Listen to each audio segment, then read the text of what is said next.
lo mencionó Francisco, es que las transferencias que se han dado en los últimos años a algunos gobiernos regionales han sufrido serios problemas. ¿Por qué? Porque hay problemas relacionados a un mal manejo de la licitación pública, un mal manejo de la ejecución de la obra. Entonces, en la descentralización de los proyectos grandes tenemos serios problemas. Entonces, en este año se ha aprobado una resolución ministerial en la cual todos los proyectos por encima de $2 millones van a ser asumidos por el propio ministerio y a través de una organización internacional, la parte de licitación y la parte de ejecución, ¿no? Buscando que estos proyectos lleguen a cumplir su fin, es decir, que se termine la obra y que se dé un buen servicio. Esto básicamente es un resumen de los principales instrumentos en términos normativos, ¿no? La siguiente, por favor. Ok. Les mencionaba que hemos aprobado el año 2013 el tema de la ley y su reglamento. ¿Qué incluye el tema qué significa el tema de modernizar? En el Perú, los dos grandes principales problemas que afronta, o los problemas estructurales que afrontan las EPS del país son dos. El primero es que la injerencia política de los dueños de las empresas de agua llevan a que las empresas de aguas no se comporten como empresas, sino se comporten como organizaciones públicas con intereses más de tipo político. Entonces tenemos ese serio problema, la injerencia política en la administración de los servicios. Eso es por un lado, uno de los problemas estructurales. El segundo problema estructural es el tema de escala. Hay muchas EPS, muchas regiones como Puno que tienen 5 EPS. No tiene sentido que haya 5 EPS en una región, es insostenible, eso no va a funcionar bien nunca. Entonces, sin embargo, tenemos Arequipa, en la cual tenemos en toda la región una sola EPS, que es Sedapar Arequipa. Y es obvio que Sedapar funciona mejor que Puno. Entonces, principalmente por un tema de tamaño de escala. Entonces, esos son los grandes problemas estructurales que la ley de modernización busca solucionar. Entonces, por un lado tenemos el tema de separar la función pública de la función empresarial. Es decir, los que gestionan la EPS tienen que basarse en criterios empresariales, no bajo criterios públicos. El segundo, tener directorios técnicos que implementen una política sectorial. En el directorio de las EPS actualmente tenemos 3 representantes que son del ámbito político, representantes de los alcaldes y del gobierno regional, y tenemos uno del ministerio y uno de la sociedad civil. Entonces, en términos prácticos, lo que buscamos es, al incluir un representante de la sociedad civil, al incluir un representante, sociedad civil, vale decir Colegio de Ingenieros, Cámara de Comercio, lo que buscamos es equilibrar las balanzas en términos de las decisiones que no sean políticas, sino sean del tipo técnico. El tercero es el tema vamos a atacar el tema de incremento de la escala, de la economía de escala. ¿Y cómo lo vamos a hacer? Eso lo voy a explicar un poco más adelante. Cuarto, el tema de fortalecimiento de las EPS sobre la base de la nueva ley de modernización. Y quinto, el tema de implementación de las OTAS. Las OTAS es un organismo nuevo creado por el Ministerio de Vivienda, que está adscrito al Ministerio de Vivienda, y dentro de sus facultades está específicamente orientado al tema de gestión de las EPS. Porque antes de la ley de modernización teníamos por un lado la SUNAS, que hace regulación y apoyaba en gestión, se metía en gestión porque sabía que el problema era gestión. Desde el lado del ministerio, de la misma manera, hacíamos cambios estructurales, hacíamos modificaciones, pero finalmente el problema era gestión. Entonces, este organismo técnico de agua y saneamiento se enfoca netamente en la gestión de las EPS. Entonces, este organismo técnico lo que hace es, primero hace un seguimiento, hace una evaluación, y en aquellas empresas en las cuales demuestra causal para intervención, las interviene. Entonces, básicamente las OTAS lo que van a tomar el control de la administración de los servicios. La siguiente, por favor. Ok. Bueno, eso es un poco los objetivos de la modernización, es lo que le habías comentado en grandes rasgos. Algo que también es bueno reconocer, es que en esta ley de modernización no se aborda el tema rural. No se aborda el tema rural. La única parte que se incluye es en el tema de la modernización es que las EPS urbanas podrán brindar asistencia técnica o financiera mediante convenios específicos cuando la situación lo permita. Es lo único que está incluido en esta ley de modernización sobre el tema rural, que los operadores urbanos puedan apoyar a operadores rurales en determinadas circunstancias. Entonces el tema rural no está abordado en esta ley de modernización ni en su reglamento. La siguiente. Ok, este es un poco en líneas generales qué es lo que hace las OTAs.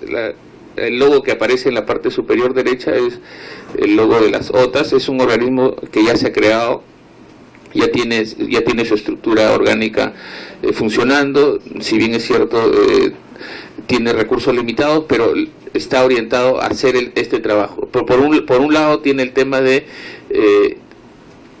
generar autonomía empresarial, y para eso está generando directorios más técnicos, es decir, el Ministerio de Vivienda está designando directores en cada una de las EPS, de tal forma que en cierta forma el Ministerio va a ser parte de la gestión de la EPS, porque va a tener un director dentro y va a poder estar más de cerca sobre la gestión de la EPS.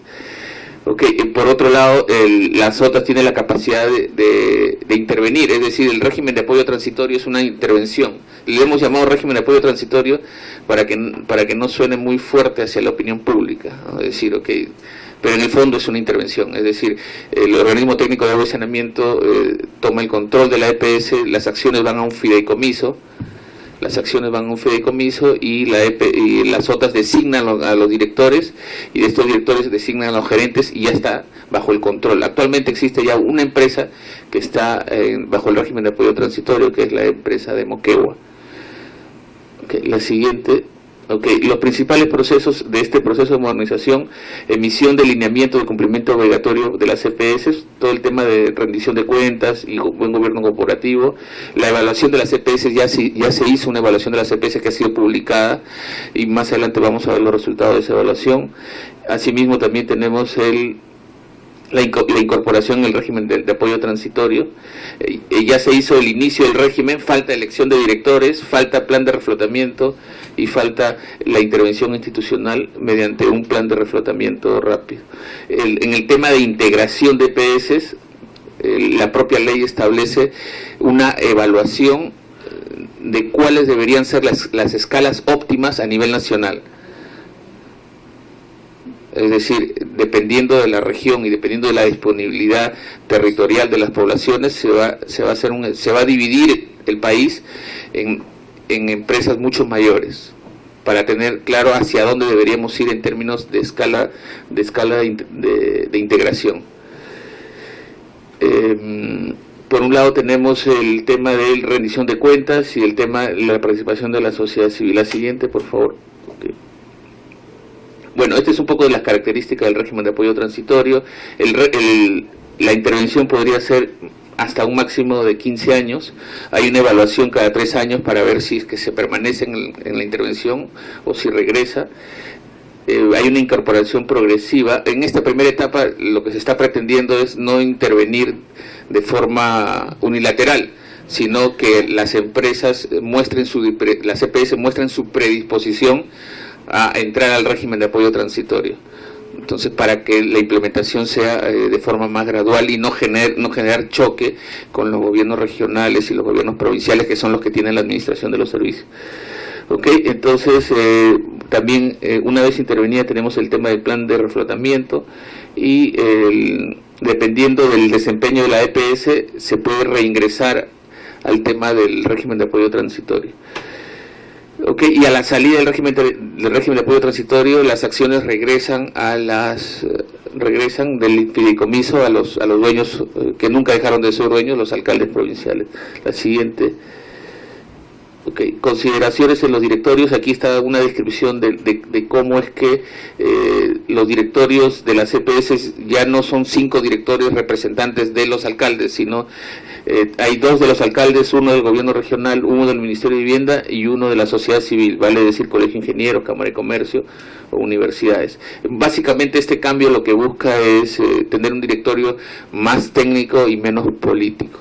Ahora, ¿a qué es lo que me refiero con los más técnicos, menos políticos? Me refiero a que muchas empresas de agua no ejecutan acciones de eficiencia empresarial porque políticamente no son rentables. Vale decir, con el incremento de los niveles de medición, generalmente la población no quiere que les instalen medidores. Es un régimen empresarialmente bueno, pero políticamente muchas veces no muy bueno. Conexiones clandestinas, ¿no? Okay. Se identifican las conexiones clandestinas de una zona en particular, pero eso es bueno empresarialmente porque lo sube facturación, pero políticamente no es muy rentable porque se quejan. Entonces, ceder ante la presión política hace que la mayoría de acciones del tipo empresarial no se lleven a cabo.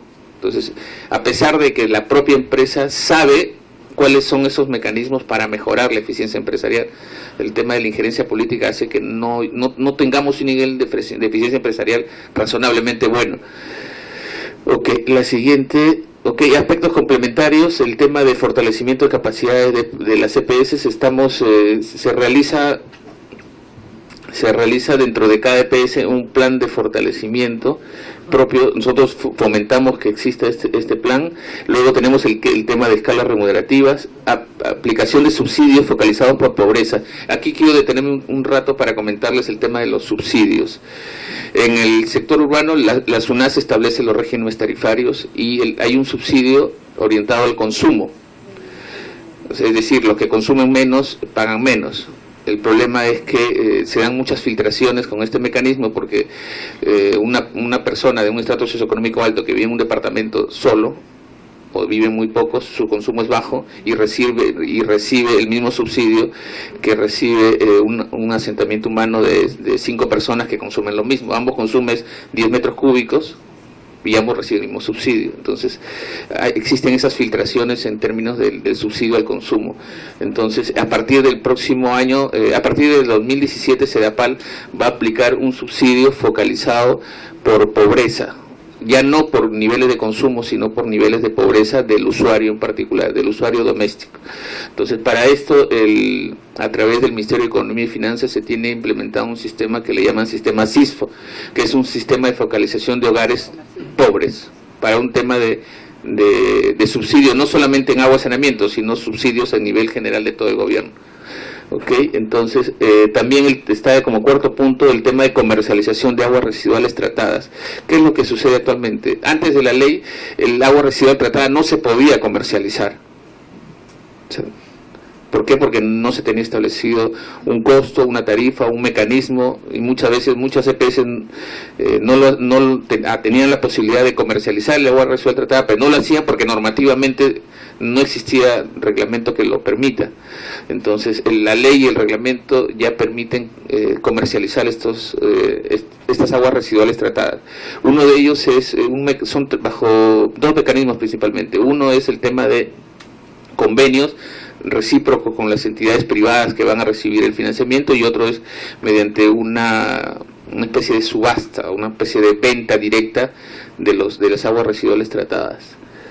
Y para eso la SOTAS va a generar una directiva que va a detallar el tema de comercialización de aguas residuales tratadas. Okay, y también la ley incluye un mecanismo nuevo que es que el ministerio va, una vez transferido el dinero a un gobierno provincial o regional y una obra se paraliza por más de un año, el ministerio va a tener la capacidad, mediante este mecanismo, de poder tomar el control de esa obra paralizada. Ese es un mecanismo que está incluido en la ley de modernización. Ahora, lo que también es cierto es que dentro del ministerio existe una dirección de Programa Nacional de Saneamiento Urbano que se va a encargar de este proceso de tomar el control de la obra. Ahora, hasta ahora se ha generado una directiva que reglamenta cómo va a ser la intervención, pero aún todavía no se interviene en ninguna. No se ha intervenido en ninguna obra bajo este mecanismo. Okay, la siguiente. Okay, esto es un poco a modo de reflexión, ¿cuáles creemos que son los factores claves para poder llevar adelante estos procesos de modernización y puedan tener buen éxito? El primero es gradualidad en la implementación, es decir, no podemos buscar intervenir de golpe a 20 empresas de las 50 y tener éxito. Entonces estamos yendo por partes. Primero ya está intervenida una, hay en evaluación 5 que podrían intervenir. Entonces estamos manejando un número que pueda ser manejable para la misma organización. El otro tema es la adecuada comunicación del tema de intervención, ¿no? El mismo viceministro y el ministro también han viajado a la zona para el tema para Moquegua, que ya está intervenida, explicarles de qué se trata el tema del régimen de apoyo transitorio, que no se le está quitando la propiedad de la empresa, que la propiedad sigue siendo de ellos, solo que a través del gobierno central se va a hacer un apoyo temporal para reflotar la empresa y mejorar la calidad de los servicios. Entonces el tema de comunicación es clave. El tercer punto es no confundir los medios con los fines, ¿no? Entonces, una vez intervenida, las OTAs, mediante el directorio que designa, va a tener diferentes posibilidades para poder mejorar los servicios, es decir, se puede generar tercerización de los servicios comerciales, tercerización de varios tipos de servicios, el tema también relacionado a buscar también, una vez mejorado, generar una concesión que pueda administrar a futuro esa empresa ya mejorada. Y bueno, finalmente también el manejo del riesgo político, ¿no?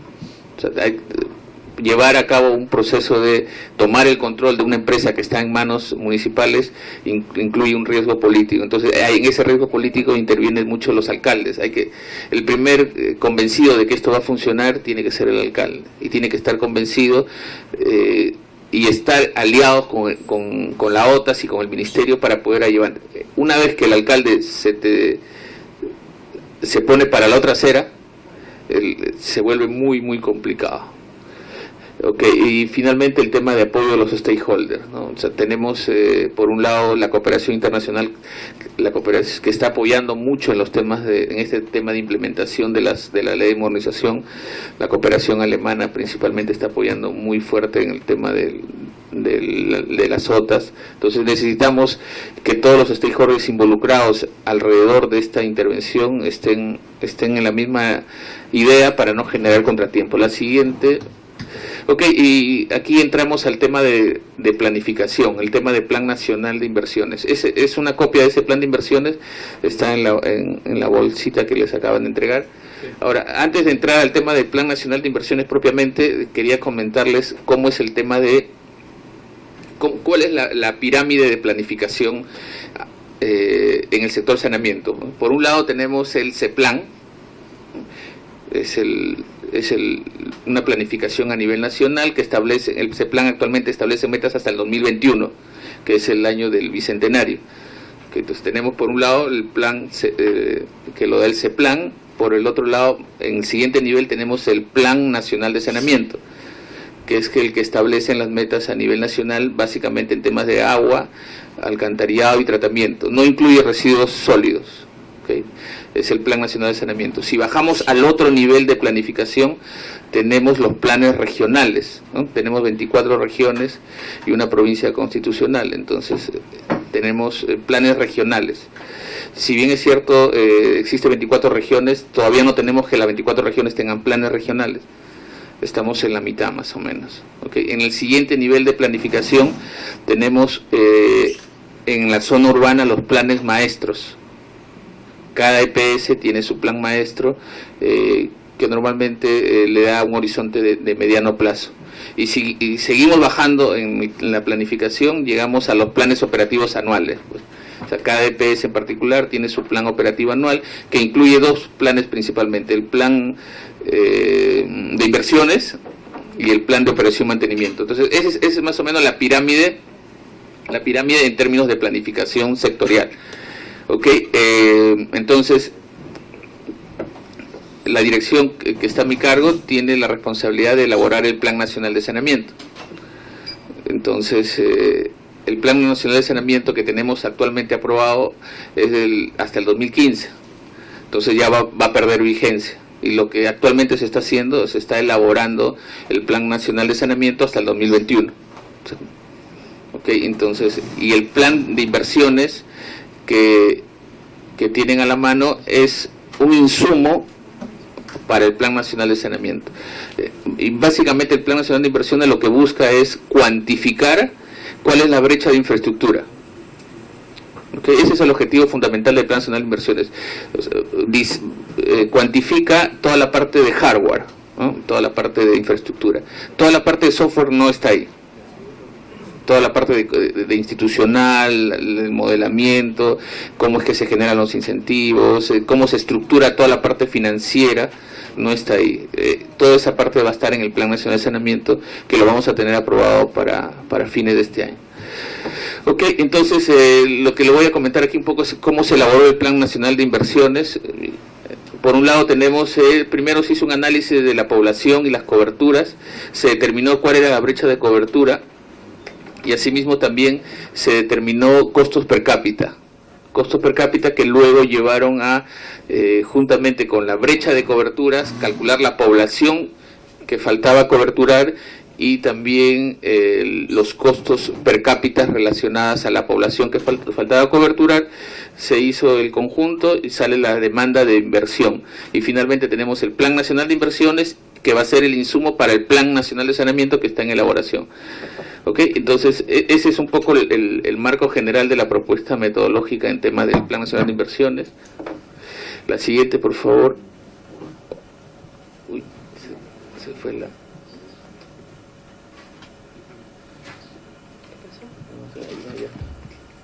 Ahí está. Ok. Bueno, entonces esto es un poco de la base el análisis que se hizo de la data. El ENAPRESON es una encuesta nacional, la información de la SUNAS, de la Superintendencia, información del INEI. Aquí hay una base de datos también de los proyectos que están en el SNIP, ¿no? Y aquí hay un dato interesante y que tiene que ver con el tema de proyectos. O sea, en el SNIP se tiene más de 20.000 proyectos registrados. Muchos de ellos están desfasados, otros están vigentes, pero en realidad hay una alta cantidad de proyectos que están registrados en el SNIP. Y finalmente, las inversiones sectoriales salen de la información que tiene el MEF, el Ministerio de Economía y Finanzas. La siguiente. Ok, aquí es un poco el análisis de la población, ¿no? Este es al 2003. Por un lado tenemos que el 24% de la población es rural. Entonces eso ya nos da una idea de qué tanta ruralidad tenemos en el país, y asimismo también mencionar las diferencias geográficas, diferencias de caracterización geográfica entre costa, sierra y selva, ¿no? Entonces, por un lado vemos el tema urbano, que está centrado principalmente en zona de costas. Urbano igual costa, sierra menos, selva menos población. Y por el lado rural, costa es casi nada, y sierra y selva es la mayor población que está en rural, y es por eso que la mayoría de intervenciones en el ámbito rural están centrados en zona de sierra y en zona de selva. Y abajo está un poco la descripción de los estratos a nivel de población, ¿no? Por un lado tenemos Lima, casi con 10 millones de personas, que es un tercio de la población del país, y en el caso de Lima, por ejemplo, un tema que es interesante resaltar es que generalmente en la industria del agua se habla de economía de escala. En el caso de Lima ya no hay economía de escala, está en una etapa de deseconomía de escala. Los costos marginales ya son crecientes. Se tiene costos marginales crecientes. ¿Por qué? Porque la periferia de Lima, que es la que falta coberturar, es la más cara en términos de inversión, porque generalmente están en zonas rocosas, en zonas muy difícil de acceso. La inversión es muy cara, y segundo, la operación y mantenimiento también es muy cara porque están en la zona más alta. Entonces estamos hablando de que cada vez cuesta más trabajo cubrir en Lima, cada vez cuesta más trabajo cubrir en términos de inversión y en términos de operación y mantenimiento. Entonces ese es un tema que cabe recalcar. Por ejemplo, el costo de operación y mantenimiento en estas zonas periféricas llega a ser 3 veces más del costo promedio. Entonces sí estamos enfrentándonos a serios problemas por ejemplo, en términos de inversión. Los costos per cápita de una inversión en zona consolidada puede estar en 2.000 soles, que es como $800, mientras en las otras zonas ya se está duplicando.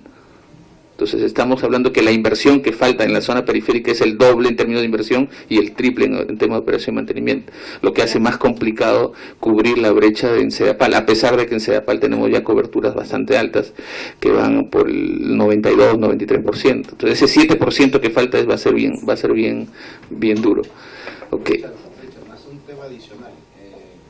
Lima debe ser una de las ciudades que longitudinalmente es la más larga del mundo, debe tener fácil 180 kilómetros de longitud, ¿no? Cuentas desde la playa de Asia hasta, digamos, Ancón, tiene 180 kilómetros, ninguna ciudad del mundo tiene esa longitud. Claro, y también la particularidad, sí, complementando eso, Lima, el crecimiento de Lima ya llegó al norte, al límite con la siguiente región, y al sur también, y en el centro también, porque tenemos la provincia de Huarochirí, que no es la provincia de Lima, pero que por un decreto supremo se ha ampliado la cobertura de Lima para incorporar esa área de Huarochirí, que es mucho más fácil darle agua por el lado de Lima que por el lado de Huarochirí. Entonces tenemos que prácticamente la población de Lima está sobre todo el territorio geográfico. Okay. Y si a eso sumamos los más de 10.000 kilómetros de redes que tiene en agua y un número similar en desagüe, es complicado manejar. Okay. Aquí un poco el tema de análisis de las coberturas y de la población servida y la población no servida, ¿no? Y por un lado vemos que en agua abajo la población no servida tenemos 4 millones de personas sin servicio de agua, y por otro lado tenemos casi 10 millones. Entonces por ahí vemos que el principal déficit está no por el lado de agua, sino por el lado de saneamiento. Y digo saneamiento y no digo alcantarillado, porque se sobreentiende de que para nosotros saneamiento podría ser soluciones individuales o soluciones colectivas. Entonces, sí. Una pregunta, para el cálculo de las coberturas, ¿ustedes tienen un sistema de información definido o es a través de una encuesta de hogares? Y la segunda pregunta, si esta cobertura es de agua potable, verificando condiciones de calidad. Ok. A ver, estas coberturas se calculan por encuesta. Okay, no es por información directa, pero vale recalcar que en el ámbito de EPS, SUNAS sí calcula las coberturas en base a información directa de los prestadores, del prestador, es decir, accede a la base de datos comercial, número de conexiones, densidad poblacional, y calcula, o sea, SUNAS para el ámbito que está en urbano sí calcula, pero a ver, el 24% rural, el 76% urbano. De ese 76% hay 12% que no está bajo el ámbito de regulación de SUNAS. Entonces tenemos 64% que calcula SUNAS, al 64%. Al otro no tenemos data para calcularlo de forma directa, porque no tenemos identificado a los prestadores en ámbito urbano que no están en SUNAS, que son 50, que no están en SUNAS son como 450 operadores en urbano, más los 30.000 que están en rural, que tampoco no tenemos información directa de los prestadores. Okay, entonces estos cálculos de cobertura son de encuesta, porque lo que tenemos que hacer es hacer el cálculo total. No podríamos tomar el dato de SUNAS porque el dato de SUNAS solo es una parte. Ok, segunda pregunta relacionada al tema de si involucra calidad. La encuesta de la ENAPRES tiene un cuestionario que verifica, en cuyo procedimiento permite al encuestador entrar a verificar qué tipo de solución de saneamiento tiene. Es decir, le pregunta, ¿usted tiene qué tipo de solución tiene? Dice, ok, tengo una letrina de hoyo seco ventilado, o le dice letrina. Entonces el mismo encuestador entra y verifica qué tipo de letrina es y llena. Si tiene tanque séptico, igual llena tanque séptico. Generalmente esta mayor disgregación se da en las soluciones individuales. Cuando tiene solución de alcantarillado es mucho más sencillo. Ahora, lo que también es cierto es que el encuestador verifica que exista algún tipo de solución, no que si está funcionando adecuadamente, donde iba tu pregunta, ¿no? Para calidad del servicio. Calidad del servicio. No mide calidad del servicio, solamente mide que si tiene o no tiene algún tipo de infraestructura para el tema de agua y saneamiento. Ok, la siguiente. Ok, aquí vemos un poco la evolución de las inversiones, y un dato interesante aquí es que las inversiones en saneamiento representan el 11.5% de las inversiones públicas, el 11.5%. Entonces, es el tercer sector que recibe recursos de la inversión del Tesoro Público, es el tercer sector, después de salud y después de educación. El tercero. Entonces, en términos reales, sí hay una prioridad desde el punto de vista del gobierno nacional que administra el Tesoro Público, que el sector saneamiento es el tercer sector que recibe recursos para temas de inversiones. Recibe el 11.5% del 100%, después de educación y después de salud y después de educación. Okay, entonces, aquí un poco los datos de evolución. Ahora, lo que también es cierto y lo que comentaba el viceministro es que las inversiones en saneamiento se han multiplicado 4 o 5 veces en los últimos 6, 7 años, pero eso es posible porque la inversión pública total ha subido 4 veces. Okay. O sea, en la medida que el crecimiento económico del país nos lleve a mayores inversiones públicas, ese crecimiento sostenido de las inversiones públicas en general y las inversiones en saneamiento, que actualmente es 11.2%, va a seguir manteniéndose de forma creciente. Mientras eso no se mantenga, va a tener que haber una pequeña... Yo creo que no puede haber un crecimiento por muchos años, ¿no?, sostenido. Tiene que haber un sinceramiento en algún momento, y esos sinceramientos son buenos, ¿no?, porque sabemos que no puede tener un crecimiento por 20, 30 años consecutivos, ¿no? Entonces, en algún momento el tema se va un poco a equilibrar. La siguiente. Ok, aquí un poco los datos de los costos. ¿Cómo es que calculamos los costos per cápita? Hicimos una evaluación de los proyectos que ya estaban con nivel de expediente técnico y hicimos una separación de los proyectos que estaban en costa, en sierra, en selva, y estos son los ratios per cápita que nos salieron por población. Entonces vemos ahí claramente de que en rural lo más caro es trabajar saneamiento en selva, ¿no? Saneamiento en selva, alta dispersión, es muy caro. Y también en agua, también selva rural es lo más caro. Y lo más barato tenemos por un lado costa urbano, es barato, 786 soles y en urbano también tenemos que el saneamiento es lo más barato. Estamos hablando de 1.700, estamos hablando de los 2.500 soles, casi $800 por poblador en la zona de costa, mientras en la zona de selva es mucho más caro. Ahora, también es importante mencionar que estos costos per cápita no incluyen proyectos rurales de menos de 200 habitantes. ¿Es solo infraestructura o todo el componente de asistencia técnica? Es infraestructura, es el proyecto de infraestructura, solo infraestructura. Ok, y más abajo tenemos los costos per cápita relacionados a las plantas de tratamiento, ¿no? Algunas plantas de tratamiento que son las más cotidianas, ¿no? En el país tenemos que casi el 90% son lagunas. Sí, en ámbito urbano, lagunas principalmente. En menor grado existe otras tecnologías como tanques sépticos, tanques INJOS, más que todo en zonas rurales, ¿no? Entonces, la siguiente, por favor. Ok, entonces aquí un poco está el grueso total de la demanda de inversiones. Por un lado tenemos el total, 53.4 millones, en agua 13.4, en saneamiento 38.8, y aquí un aspecto a recalcar es el tema de, se ha incluido de forma intencionada el tema de micromedición y el tema de gobernabilidad.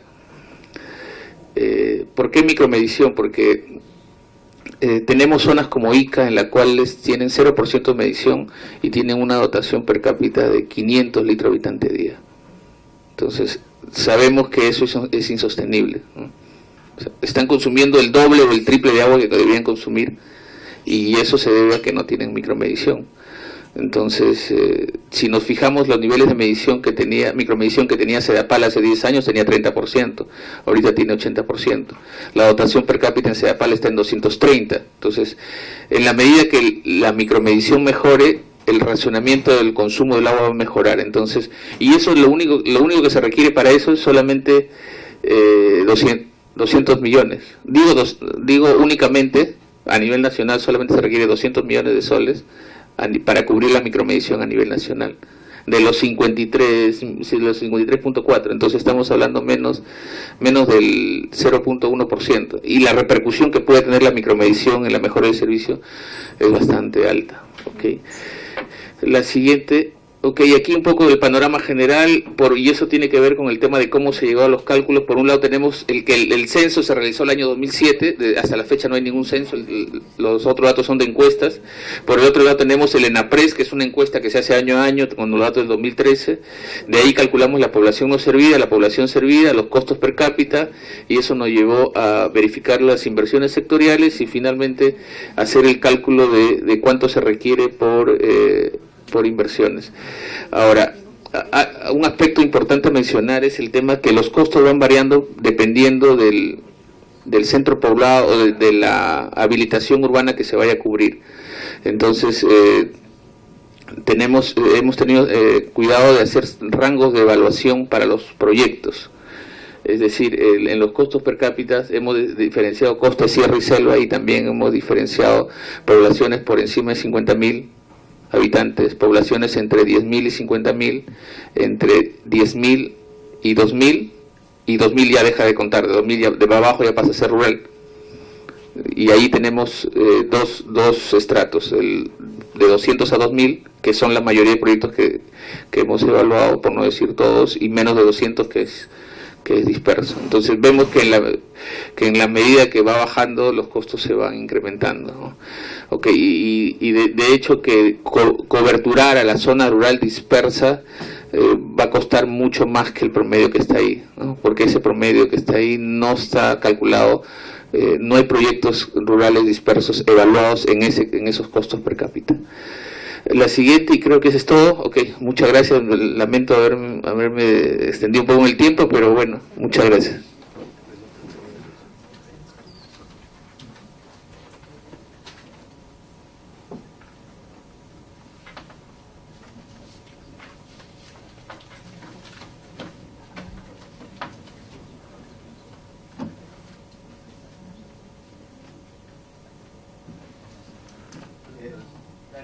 Nosotros ahí, digamos, un poco compartiendo en el tema,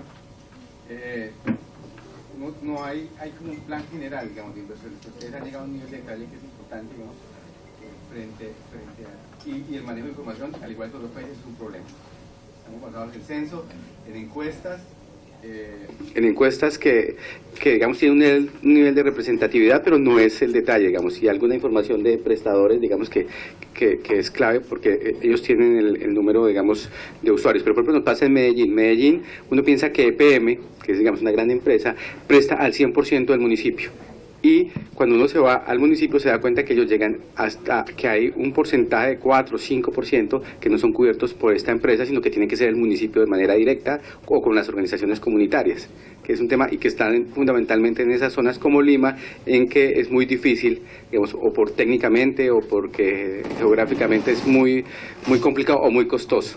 Entonces ahí, digamos, esos temas de información, cómo lo están manejando, digamos, y en este momento nosotros tenemos un reto, por ejemplo, es por departamento, cuáles son los grandes avances que se han tenido. Ustedes tienen una división que la hacen por regiones, ¿cierto? Que es sierra, que es costa, que es selva. Nosotros también tenemos como el país dividido en 5 regiones, pero cuando vamos a un nivel un poco más pequeño como departamento, es complicado a veces sacar esos niveles de cobertura. Ustedes, digamos, no sé cómo lo están haciendo. A ver, el único dato que te da datos completos sin inferencia estadística es la del censo 2007.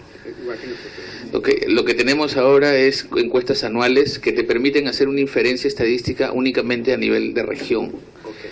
Cuando queremos bajar a nivel de provincia, de distrito y menos de centro poblado, estadísticamente el cálculo de la cobertura que puedas calcular ahí no es estadísticamente válido, y por lo tanto tenemos problemas para calcular año a año las coberturas por centro poblado, por distrito y por provincia. Okay, eso por un lado. Ahora, donde tenemos menos información es en rural. Tengo entendido de que en Colombia hicieron un inventario nacional de prestadores rurales. Entonces, lo que nosotros estamos haciendo es buscar completar esa información en rural, es decir, ya hemos definido una ficha de levantamiento de información para prestadores rurales que involucra varios aspectos. Uno es el tema de infraestructura y el tema de gestión.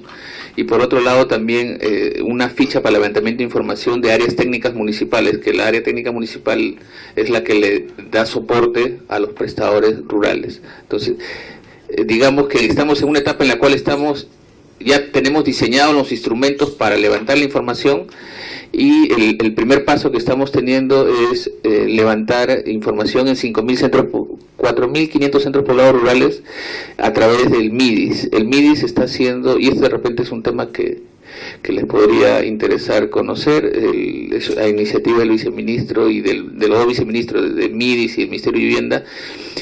Se ha destinado 210 millones de soles a 16 regiones para acciones de operación y mantenimiento en infraestructura rural ya existente.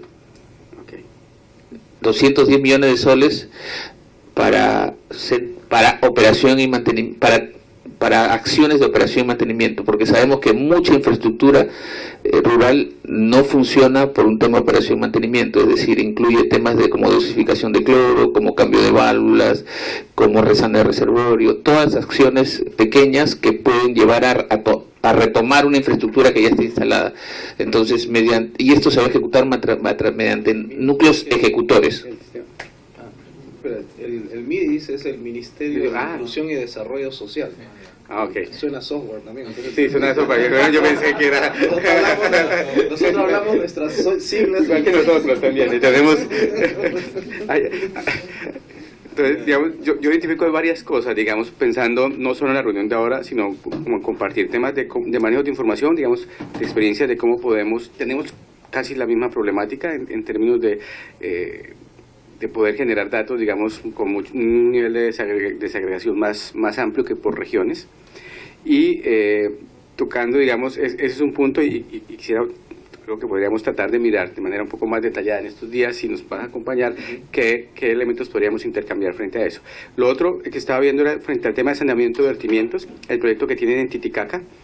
Nosotros ahorita estamos en Colombia tratando de mirar en la región de la cuenca del río Bogotá, que son 34 municipios, la creación de una empresa regional de operación de plantas de tratamiento de aguas residuales. Digamos, estamos en ese proceso.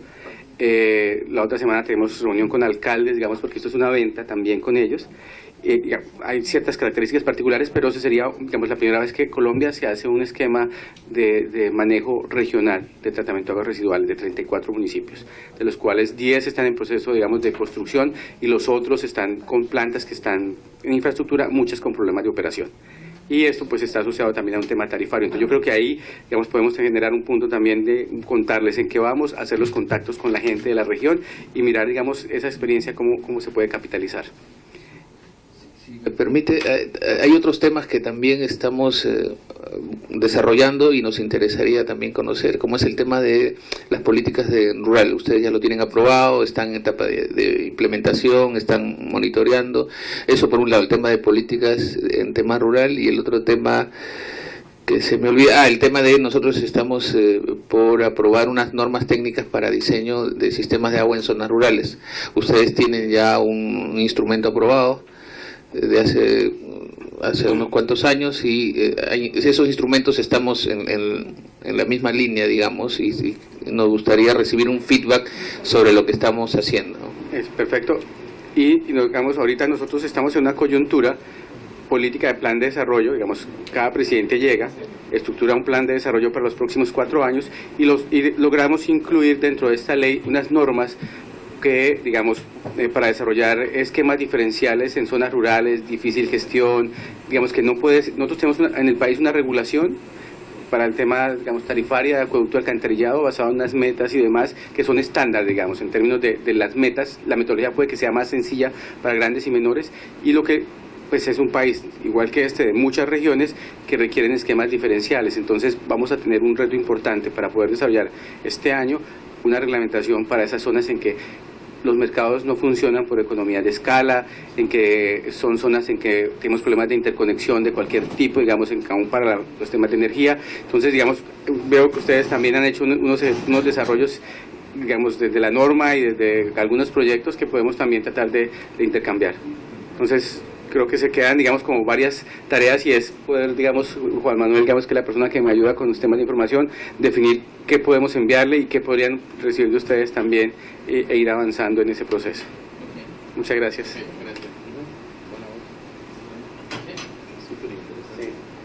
Entonces ahí... Y tenemos otro tema, digamos, en lo regulatorio, digamos que el país ha avanzado en marcos tarifarios, tenemos la Comisión de Regulación, y el tema de generar mercados, de agregar mercados, es un tema muy complicado, por voluntades políticas, porque requieren recursos para poder apalancarlos. Eso es un gran reto nuestro, y logramos, digamos, tener como algunas experiencias de tarifa única para mercados regionales, que funcionan en algunos sitios muy particulares, donde hay un prestador grande que puede encargarse de llevar el servicio a otros más pequeños. Eso es el caso de Barranquilla y como 10 municipios de la zona. Eso, digamos, que son cosas que también podría ser interesante, ese desarrollo regulatorio que pues facilita en algunos casos estos mecanismos de regionalización. Ok, buenos días. Buenos días. Bueno, nos parecemos no solamente en idiomas o cultura, sino también en los problemas. Y en saneamiento tenemos muchas cosas similares. Sí. A ver, veamos ahora, si bien es cierto, Richard nos ha ayudado con la mirada de qué tamaño es la brecha, tanto de agua como de saneamiento, y se ha determinado en dinero cuánto nos costaría a nosotros cerrar esa brecha. Lo que todavía está por decirse, y eso se va a decir en el Plan Nacional de Saneamiento, es cómo estructuramos financieramente esto, ¿no? Entonces, definitivamente, por más que nos ha ido de repente muy bien al país, si comparamos con el desarrollo regional o global, lo cierto es que también el dinero sigue siendo escaso para la gran cantidad de inversión que hay que hacer. Entonces, muchas obras se hacen a través de recursos públicos, bueno, casi todo prácticamente, pero con procesos públicos. En el país tenemos un mecanismo, que entendería también lo tienen ustedes, en donde se promueve la inversión privada, ¿no?, para realizar obras o gasto público de manera adelantada o de manera diferenciada. Las asociaciones público-privadas en realidad están permitidas en el país. Si bien es cierto, cada gobierno local o cada gobierno regional puede promover desde sus propias instituciones este mecanismo, tenemos en el país una institución mucho más grande que se llama Proinversión, que casualmente también promueve estas inversiones,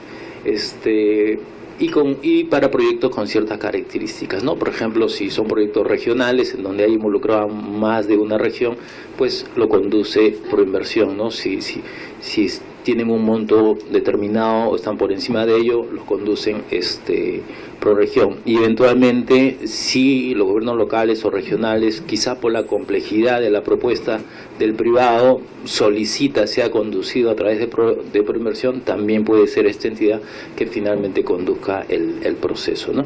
Entonces, la regulación sobre esta materia es ya data más de 10 años atrás, ¿no? Desde antes del 2008 inclusive se empezó a normar, existe toda una ley marco, no vamos a mirar la norma, pero sí lo que mostramos con este gráfico es que en realidad hemos ido evolucionando, ¿no? Se ha ido evolucionando desde entonces, inclusive a fines del año 2014 ha habido una modificación de una modalidad que es las iniciativas privadas cofinanciadas, ¿no?, que casualmente es lo que vamos a desarrollar ahora, porque es el mecanismo, digamos, que en los últimos años se está moviendo más.